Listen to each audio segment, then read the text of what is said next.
संजना और रवि दो पति पत्नी एक कालगढ़ गांव में रहते थे।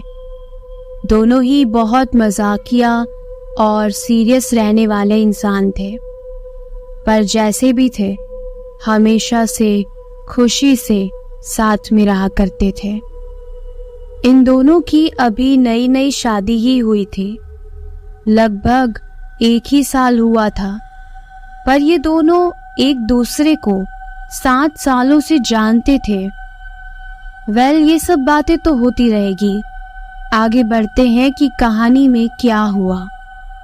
संजना कहती है, रवि तुम्हें एक बहुत बड़ी खुशखबरी देनी है, सुनना चाहते हो? रवि कहता है, हाँ बताओ ना। संजना कहती है, मेरे मम्मी पापा और पूरी फैमिली गांव में आ रही है हमारे घर, वो भी कल रात को 9 बजे। कितना मजा आएगा ना। हम लोग शॉपिंग पर जाएंगे, मस्ती करेंगे, खाएंगे, घूमने जाएंगे, बहुत मजा आएगा। सच में रवि, मैं बहुत ज्यादा खुश हूँ, क्योंकि मेरे मम्मी पापा तो पहली बार ही आ रहे हैं यहाँ पर।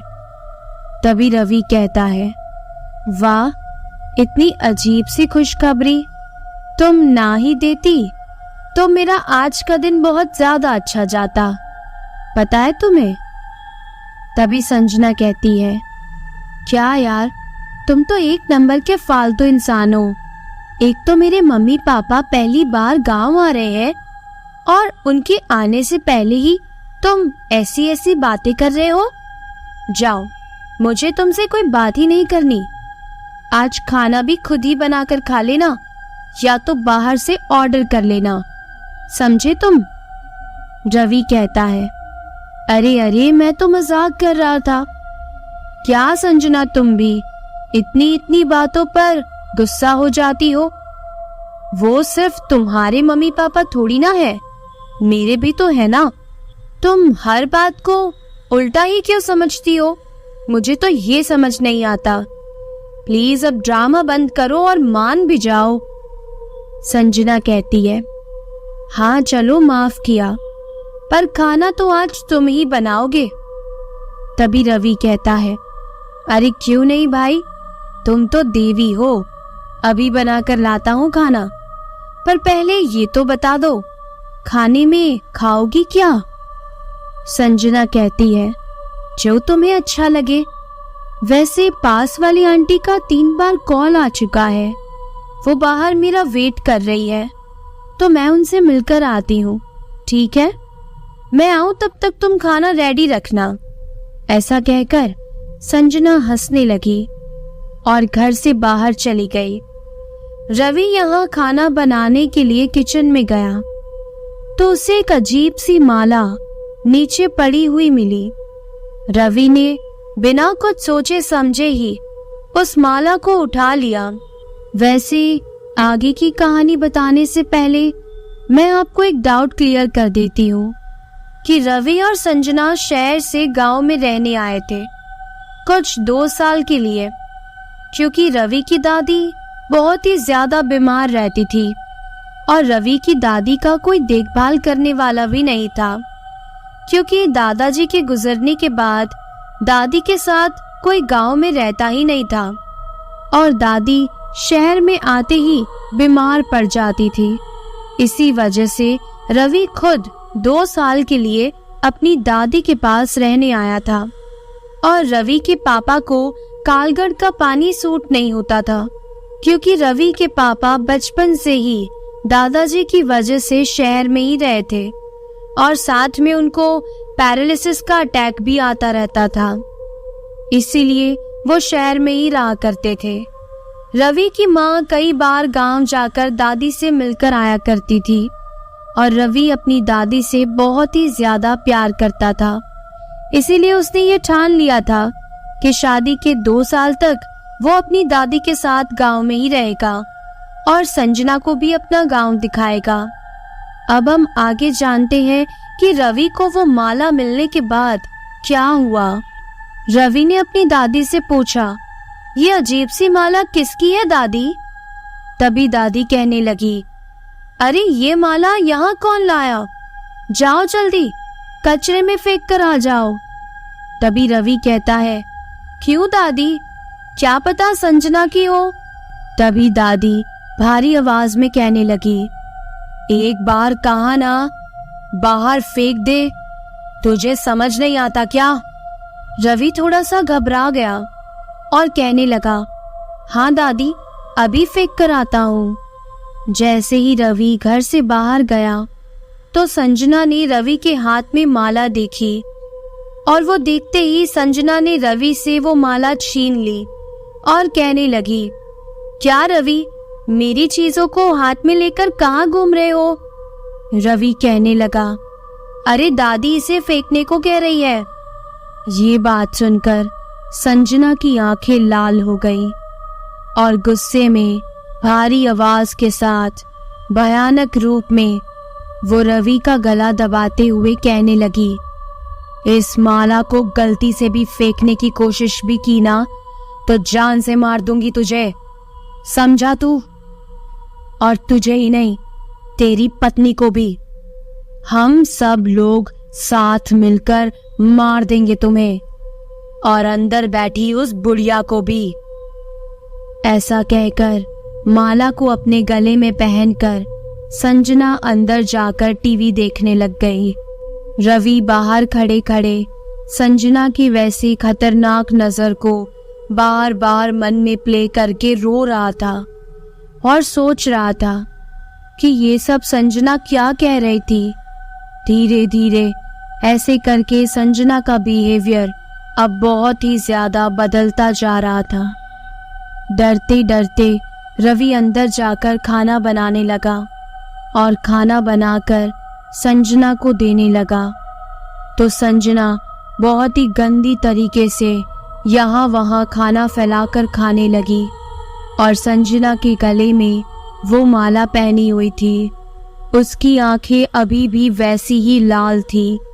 डर के मारे रवि संजना से कुछ कह ही नहीं पा रहा था और फिर रवि दादी के पास जाकर उनसे कहने लगा, दादी, आपने तो माला फेंकने को कहा था, पर पता नहीं ये माला क्या जादू कर रही है। संजना बहुत ही अजीब बिहेव कर रही है जब से इस माला को देखा है।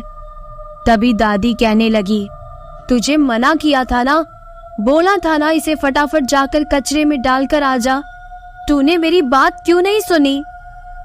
फिर रवि पूछने लगा, पर दादी, मुझे इतना तो बताओ, इस माला का राज क्या है? देखो, पहले भी एक घटना हो चुकी है, मैं उसे दोबारा याद नहीं करना चाहता। और अब ये माला, आप मुझे सच सच बताओ दादी, आखिर इस माला के पीछे का राज क्या है? फिर दादी कहने लगी, अरे ये वही माला है, जब 1 साल पहले हम लोग मेले में गए थे तब ये माला संजना को बहुत पसंद आई थी। अब मुझे नहीं पता कि इस माला को घर में कौन लेकर आया है। उस दिन मेले में संजना मुझसे कह रही थी, दादी ये माला ले लेते हैं, पर मैंने मना कर दिया था। रवि वापस वही सब कुछ याद करने लगा जो उस दिन उन सब के साथ मेले में घटना हुई थी।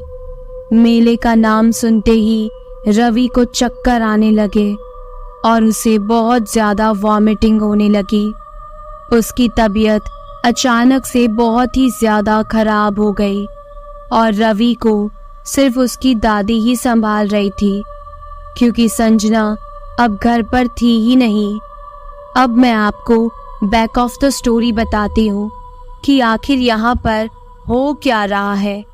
आप लोगों के लिए सबसे बड़ा कंफ्यूजन यही है ना कि माला और मेला, इन दोनों का कनेक्शन क्या है?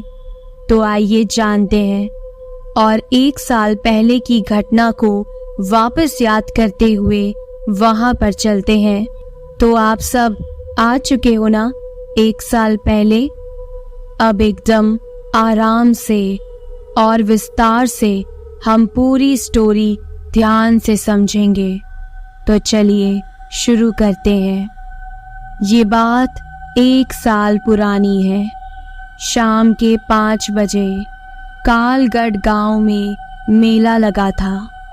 9 बजे तक वो मेला बंद हो जाया करता था, पर 9 बजे रात को 25 लोग उस मेले में आए।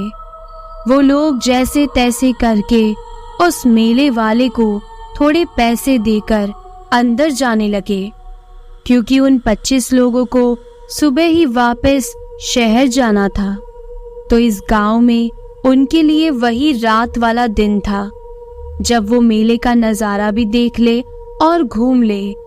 अंदर मेले में चीजें बेचने वाले लोग तो थे ही, पर मेला बस बंद ही होने जा रहा था और अब आधे से ज्यादा मेला खाली हो चुका था। अंदर वो सब लोग जब गए थे तब उन्हें एक बहुत ही बड़ा झूला नजर आया। उन 25 लोगों ने उस झूले को देखकर उसमें बैठने का सोच लिया। वहां पर झूला चलाने वाला एक आदमी भी था। वो मना कर रहा था कि अब आप किसी और राइड में बैठ जाइए और जल्दी से किसी भी राइड को एंजॉय करके अपने घर चले जाइए, क्योंकि मेला बंद करने का समय हो चुका है। पर फिर भी वो 25 लोग जबरदस्ती उसे मना करके झूले में बैठ गए। झूला चलाने वाला आदमी उस झूले को चालू करने ही वाला था, पर उससे पहले ही वो बड़ा वाला झूला जोर जोर से घूमने लगा और अपने आप चलने लगा। चलते चलते उसकी स्पीड बहुत ज्यादा होने लगी और अचानक से एक बहुत ही जोरदार आवाज आई और वो झूला टूट गया।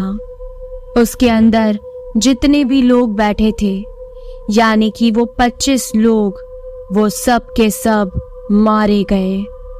इतना भयानक नजारा देखकर वो झूला चलाने वाला आदमी फटाफट मेले से बाहर निकलकर अपने मालिक के पास गया और उसे सारी बात बताने लगा कि अभी 25 लोग आए थे हमारे मेले में। हम लोगों ने उन्हें बहुत मना किया, पर वो 25 लोग पैसे देकर अंदर आने की जिद करने लगे, तो हमने उन्हें अंदर आने दिया। पर अंदर जाकर वो एक बड़े से झूले में बैठे और वो झूला टूट गया। अब मालिक, मुझे कुछ समझ नहीं आ रहा, मैं आपको ये बात कैसे बताऊं। पर वो 25 लोग उस झूले में जब बैठे तो मैंने कुछ चालू भी नहीं किया था, लेकिन फिर भी झूला अपने आप चलकर टूट गया और वो सब के सब मारे गए। आप प्लीज मेरे साथ चलिए, मुझे कुछ भी समझ नहीं आ रहा, ये क्या हुआ है।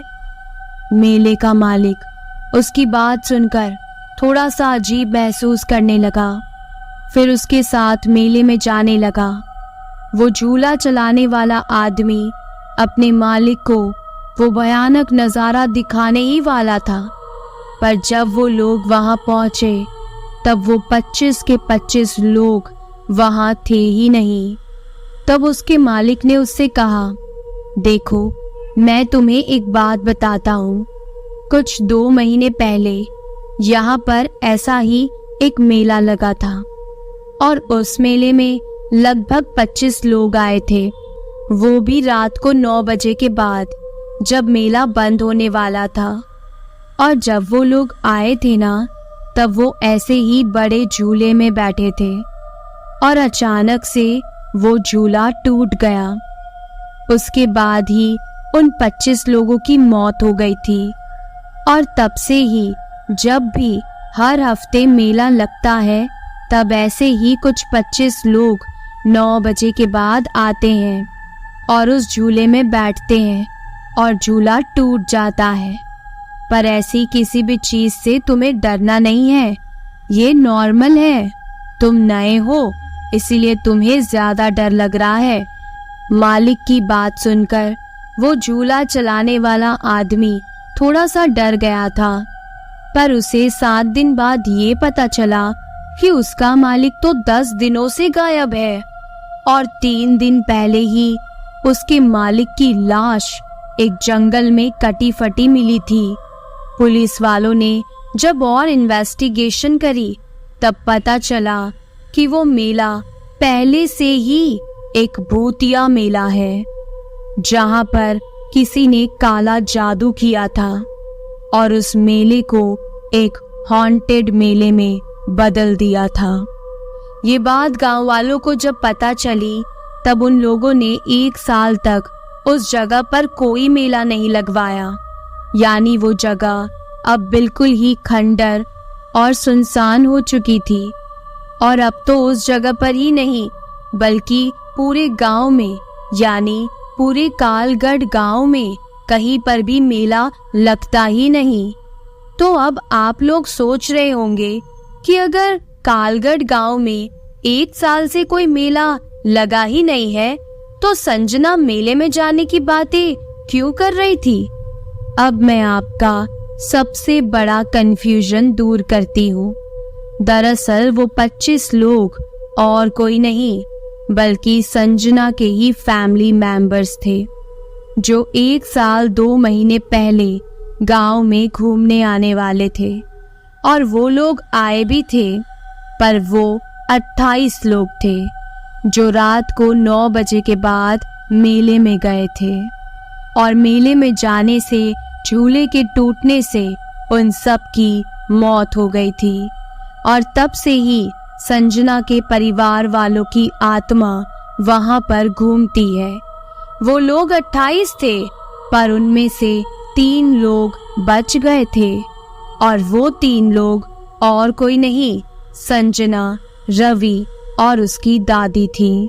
और जैसे तैसे करके वो तीनों तो उस भूतिया मेले से बाहर निकल गए थे।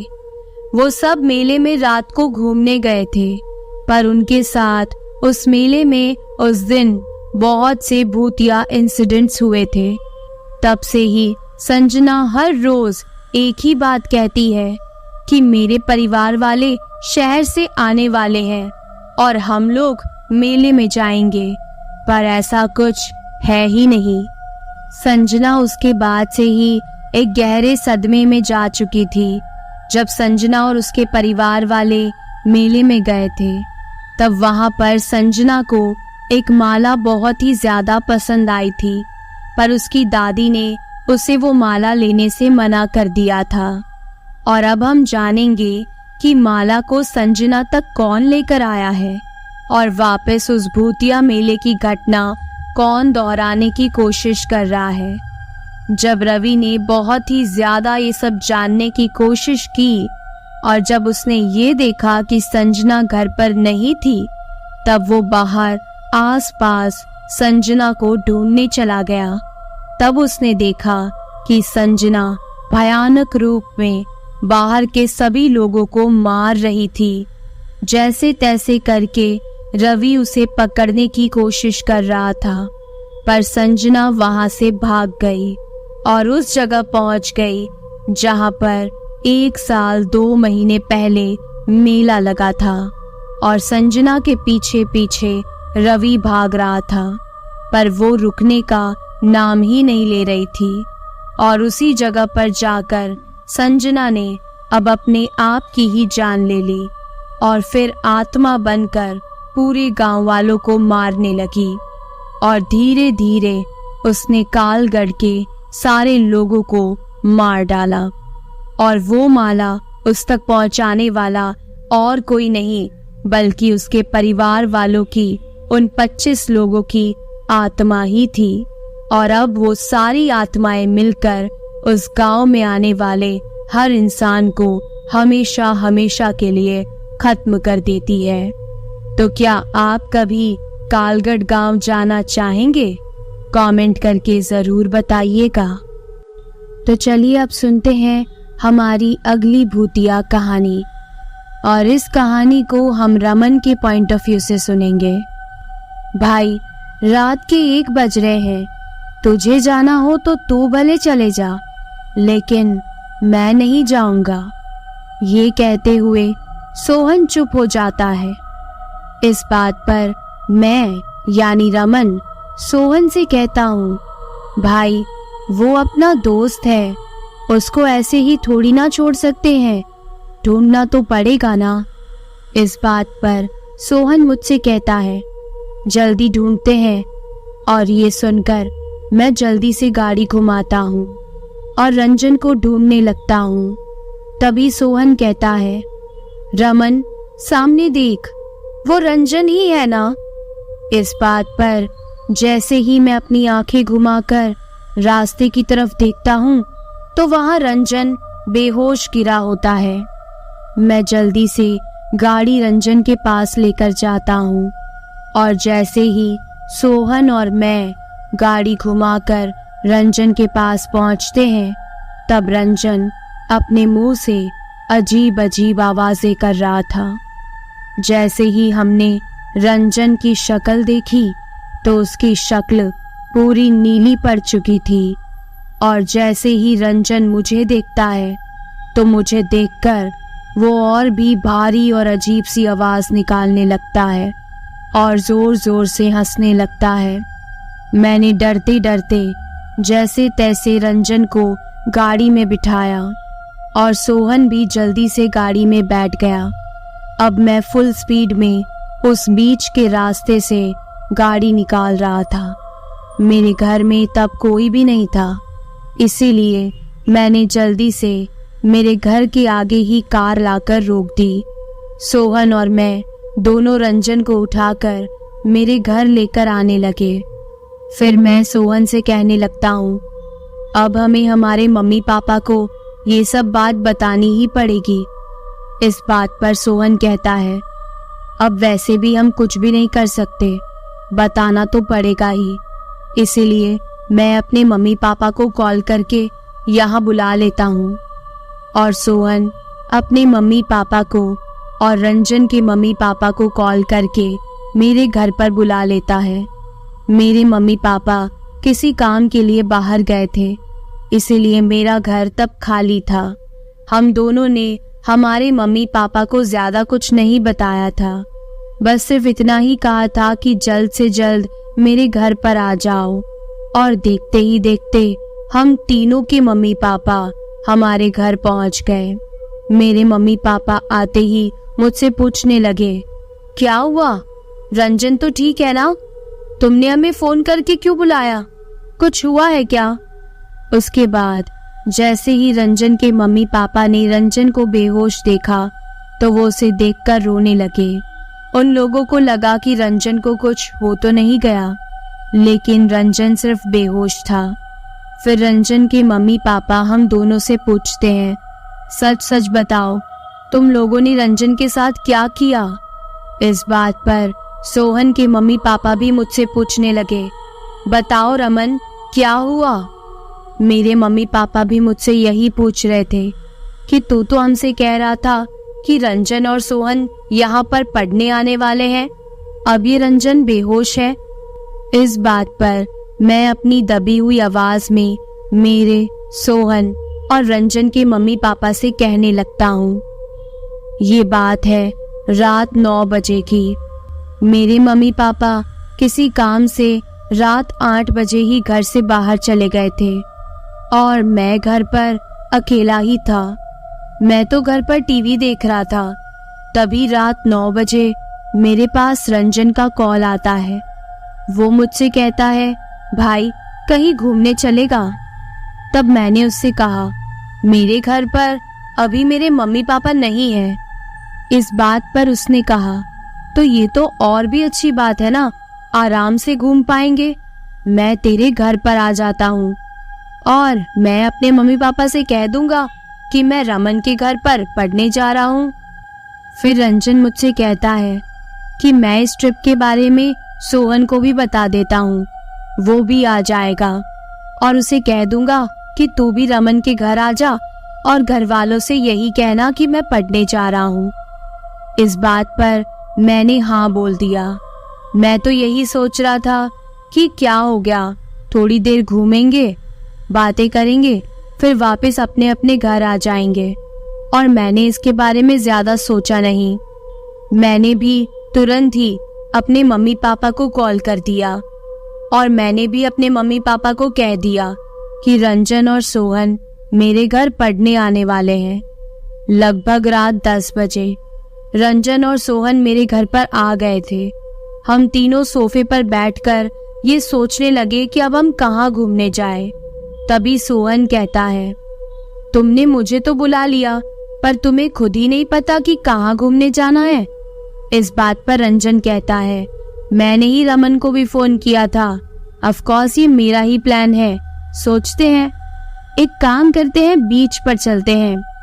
इस बात पर मैंने तुरंत ही रंजन से कहा, तू पागल हो गया है? रात 8 बजे के बाद उस बीच पर कोई भी नहीं जाता। कहते हैं कि उसके बाद जो भी उस बीच पर जाता है वो कभी वापस नहीं लौटता है। वहां पर भूतों का साया है। इस बात पर रंजन कहने लगा, ऐसा कुछ नहीं होता।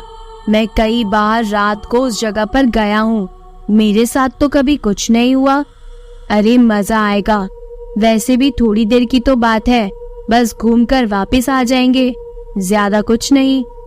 ये सब सुनने के बाद मैंने बहुत बार रंजन को कहा कि हमें ऐसा नहीं करना चाहिए।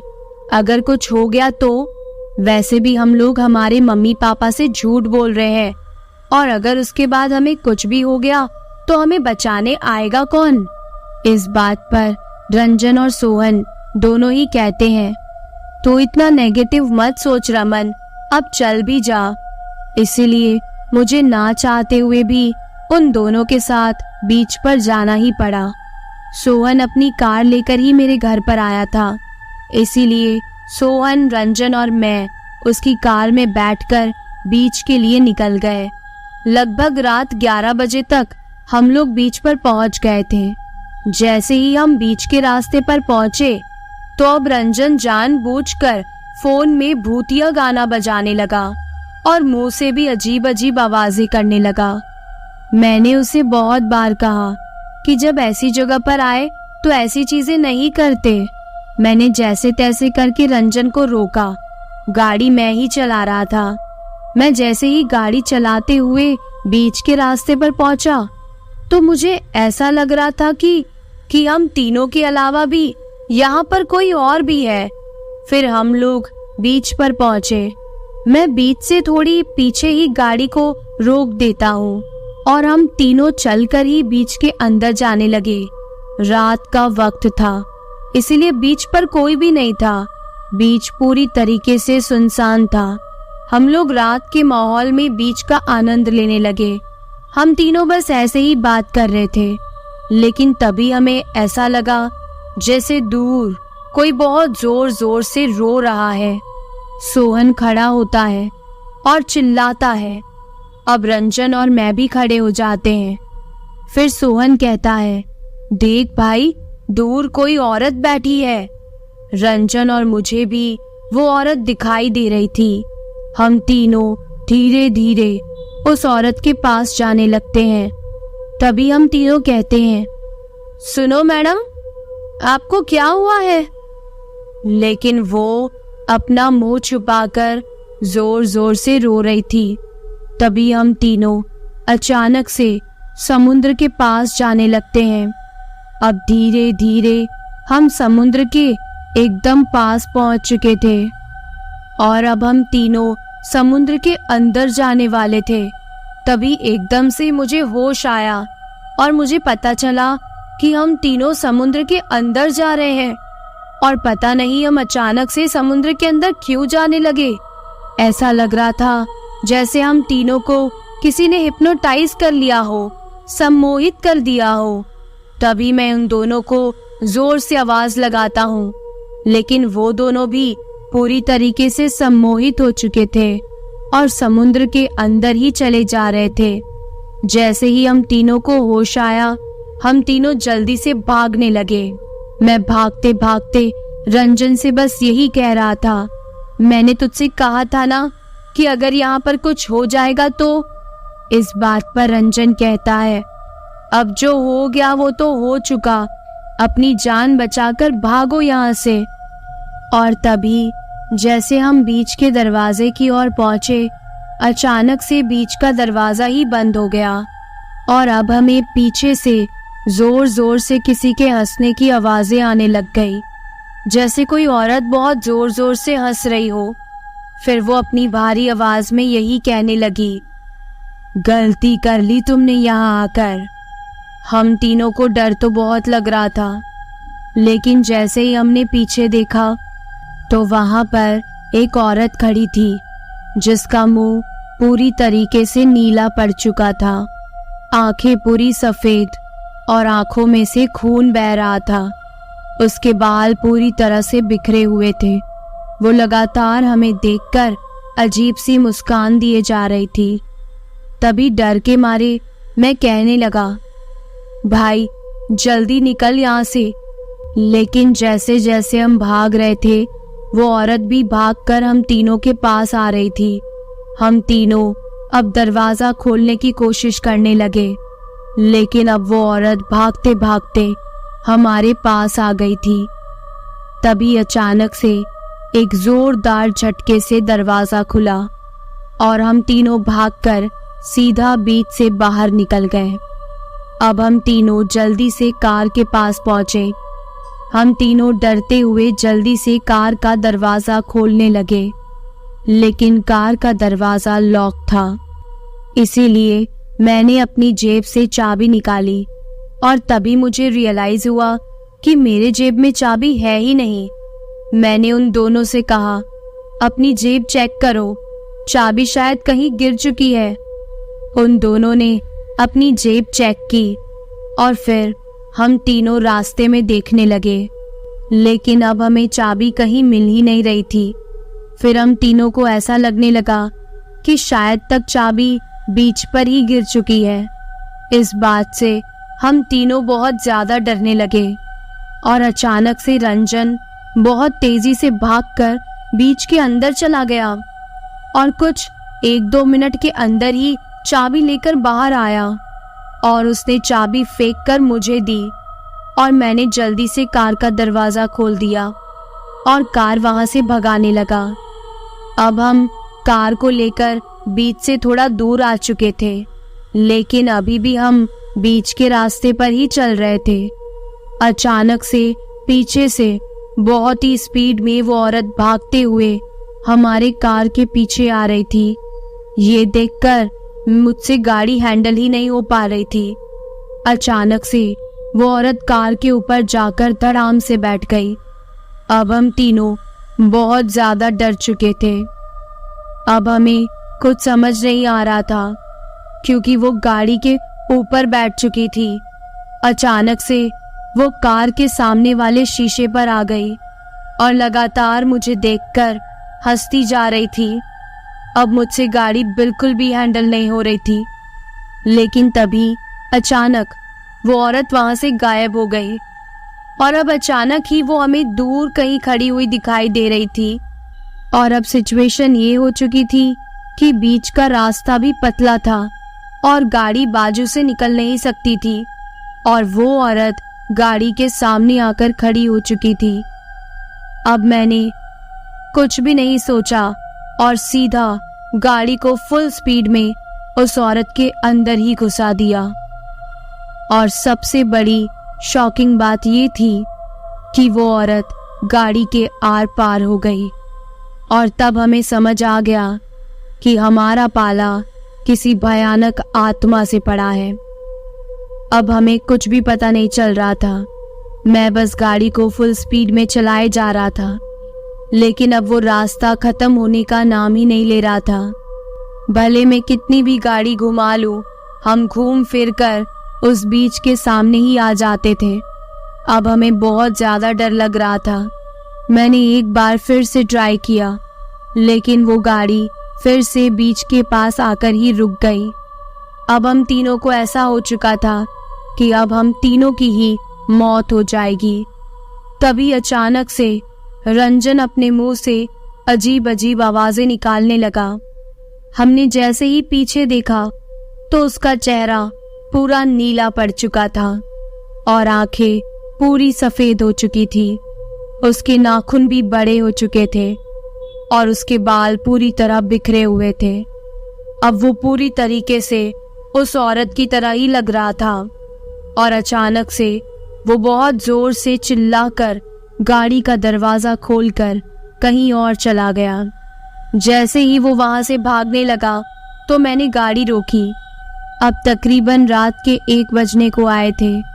सोहन मुझे कह रहा था कि अब हमने रंजन को खो दिया है, अब हमें यहाँ से ऐसे ही बाहर निकलना होगा। इस बात पर मैंने सोहन से कहा, तू पागल है क्या? और तभी सोहन को कहीं दूर कोई बेहोश होते हुए दिखाई दिया और वो रंजन ही था। हम रंजन को लेकर जैसे तैसे गाड़ी में डालकर यहाँ लेकर आ गए और अब हमारी गाड़ी भी बीच से बाहर निकल चुकी थी। हमने घर पर पहुंचकर सबको कॉल कर दिया और अभी मैं आप सभी को ये स्टोरी बता रहा हूँ कि हमारे साथ अब तक क्या क्या हुआ था। ये सारी बात कहकर जैसे ही अब रमन चुप हुआ तो उसके मम्मी पापा उससे कहने लगे, हमने कहा था ना घर पर ही रहना, कहीं मत जाना, फिर भी तुम उस हॉन्टेड बीच पर चले गए। इस बात पर रमन अपने मम्मी पापा से सॉरी कहने लगा। तभी रमन के पापा उसे मारने के लिए आगे बढ़े और उसे थप्पड़ मारने लगे। जैसे तैसे करके सोहन और रंजन के मम्मी पापा ने उन्हें कंट्रोल करने की कोशिश की और उन्हें समझाने की कोशिश की। अब जो हो गया सो हो गया। इतना तो समझ आ चुका है कि रंजन के अंदर उस भयानक आत्मा ने वास कर लिया है। अब हमें ये सोचना है कि रंजन के अंदर से ये आत्मा कैसे निकाली जाए। तभी अचानक रंजन जोर जोर से चिल्लाने लगा और भागते हुए घर के ऊपर चला गया। ये सब देखकर मैं, सोहन और हमारे मम्मी पापा रंजन रंजन कहते हुए उसके पीछे पीछे ऊपर भागने लगे। रंजन के मम्मी पापा रंजन रंजन कहकर हमारे घर में ही यहाँ वहाँ भाग रहे थे। अब हम सब रंजन को ढूंढ रहे थे। तभी अचानक से छत के दरवाजे के खुलने की आवाज आई, इसीलिए हम सब लोग मिलकर छत की तरफ जाने लगे। जैसे ही हम छत पर पहुंचे तो रंजन वहीं मौजूद था। अब हम सबको ये डर लग रहा था कि कहीं रंजन छत से कूद ना जाए। तभी हमने देखा कि रंजन सच में नीचे कूदने के लिए छत की उस दीवार पर चढ़ रहा था। तभी मैं और सोहन तेजी से भागकर रंजन को वहां से खींचकर उसे कूदने से बचा लेते हैं। जैसे ही हमने रंजन को नीचे गिराया वो हम सब के ऊपर झपटा मारने लगा और जोर जोर से चिल्लाने लगा। अचानक से उसकी पूरी आंखें लाल हो गई और वो कुछ ही देर बाद बेहोश हो गया। तभी मेरे घर की घंटी बजती है। मैं भागकर घर का दरवाजा खोलता हूँ। बाहर एक पुजारी खड़ा होता है। पुजारी को देखकर मैं कुछ भी समझ नहीं पा रहा था। तभी रंजन के पापा कहते हैं कि मैंने ही इन्हें कॉल करके यहाँ बुलाया है, क्योंकि मैं समझ गया था कि रंजन के ऊपर आत्मा का साया है और मैं इन पुजारी जी को जानता था, इसीलिए मैंने इन्हें जल्दी से कॉल करके यहाँ बुला लिया। उसके बाद वो पुजारी हमारे घर के अंदर आता है और एक कमरे में जाकर कमरा बंद कर देता है। थोड़ी देर बाद वो उस कमरे से बाहर निकलता है और रंजन को पकड़कर उसी कमरे में फेंक देता है और फिर वो खुद भी दोबारा उस कमरे के अंदर जाकर कमरे का दरवाजा बंद कर देता है और तेज तेज मंत्र पढ़ने लगता है। अब कमरे से बहुत अजीब अजीब आवाजें आ रही थी, कभी चिल्लाने की तो कभी मंत्र पढ़ने की। और कुछ ही देर बाद वो पुजारी एक लोटा जिसके ऊपर लाल कपड़ा ढका हुआ था वो लेकर आता है और कहता है, रंजन के अंदर जिस औरत की आत्मा आ गई थी उस औरत की आत्मा को मैंने इसमें बंद कर दिया है। फिर वो कुछ मंत्र पढ़कर रंजन, सोहन और मेरे हाथ पर एक धागा बांध देते हैं। फिर कुछ ही देर बाद रंजन को भी होश आ जाता है और अब वो एकदम सही सलामत होता है। फिर वो पुजारी हमसे कहते हैं, तुम तीनों को कल रात के ठीक 11 बजे उस बीच के 4 रास्ते पर ये लोटा रख कर आना है और मैंने तुम तीनों के हाथ में जो धागा बांधा है तुम तीनों को उस धागे को खोलकर उस लोटे के ऊपर डाल देना है और वहां से चले आना। और हाँ, गलती से भी पीछे मुड़कर बिल्कुल मत देखना। इस तरह से तुम्हारे ऊपर से उस आत्मा का साया हमेशा के लिए चला जाएगा।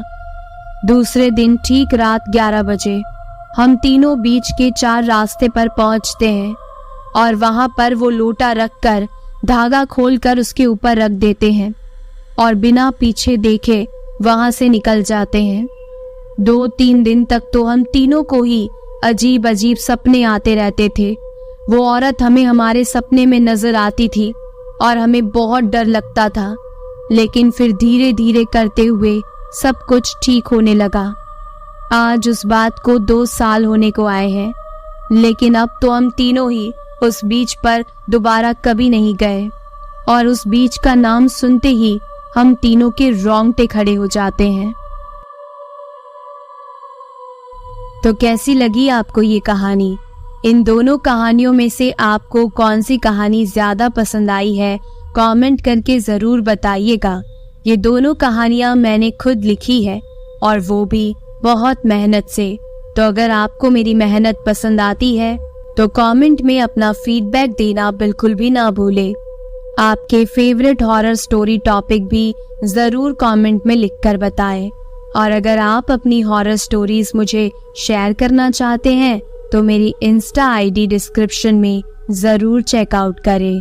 ऐसी ही और भी भूतिया, रहस्यमयी और डरावनी कहानियों को सुनने के लिए मेरे चैनल से जुड़े रहें और चैनल पर अपलोडेड बाकी वीडियोस को भी जरूर सुनें। Okay, bye.